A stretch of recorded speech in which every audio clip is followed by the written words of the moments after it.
Good evening, and thank you for joining us. We're going to begin with a humanitarian crisis on the southern border that is growing larger and more dire by the day.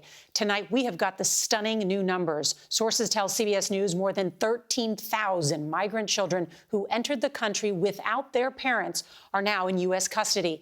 The government says even more adults are being turned back every day. The Secretary of Homeland Security admitting today that so many people are now crossing the border, his department is on pace to stop more migrants than in the past 20 years. And with so many children, including toddlers, now flooding into the country, CBS News has learned the Biden administration is running out of space to house them and people to process their claims. Now, President Biden said today he has no plans to visit the border right now. And DHS Secretary Alejandro Mayorkas says while the situation is difficult, his department is tackling it. But critics of Mr. Biden, including Republicans in Congress, are blaming the president tonight for rolling back the strict border policies of the Trump administration. We've got a lot of new reporting on this, along with some important headlines on 2 coronavirus vaccines. Our team is standing by. CBS's Mireya Villarreal is going to lead off our coverage tonight from the southern border in Texas. Good evening, Mireya.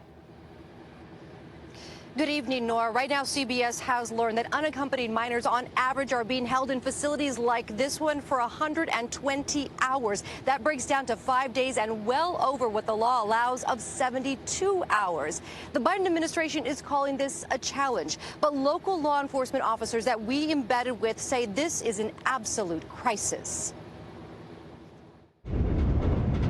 Desperation and frustration growing as groups flow into the U.S.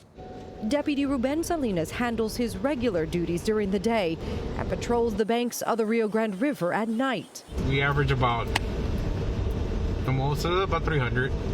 An historic number of migrants crossing into the U.S. illegally, creating an overwhelming need for more help in the Rio Grande Valley.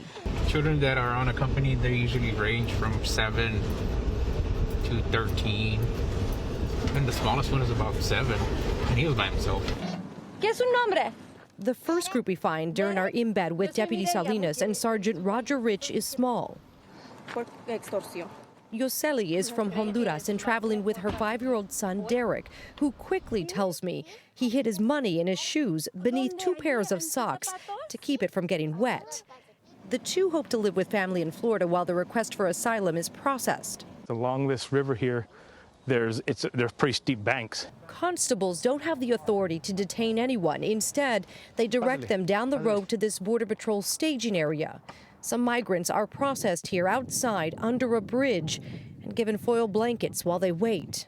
This group of unaccompanied teenage boys tells us they just crossed the river and there's more people coming.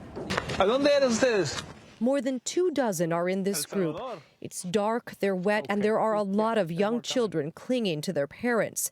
But there are also several kids by themselves. Bolivia, he's by himself. Towards the back of the group is a 10-year-old boy traveling alone. ¿Y tiene familia aquí en Estados Unidos? Tía. Ana?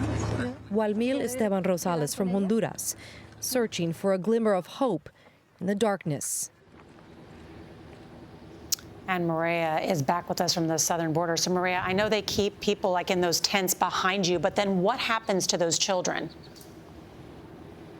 So a lot of those will get processed, like you said, in the tent here or sometimes underneath the bridge like you saw in our story. From there, they will end up going to shelters like the one that is opening up in Dallas tomorrow. That's when another federal agency will take over and start looking for any family members or maybe guardian sponsors who can take the child in while they continue to fight through their asylum case in the U.S. Norah? All right, Mireya Villarreal with all those new numbers tonight. Thank you.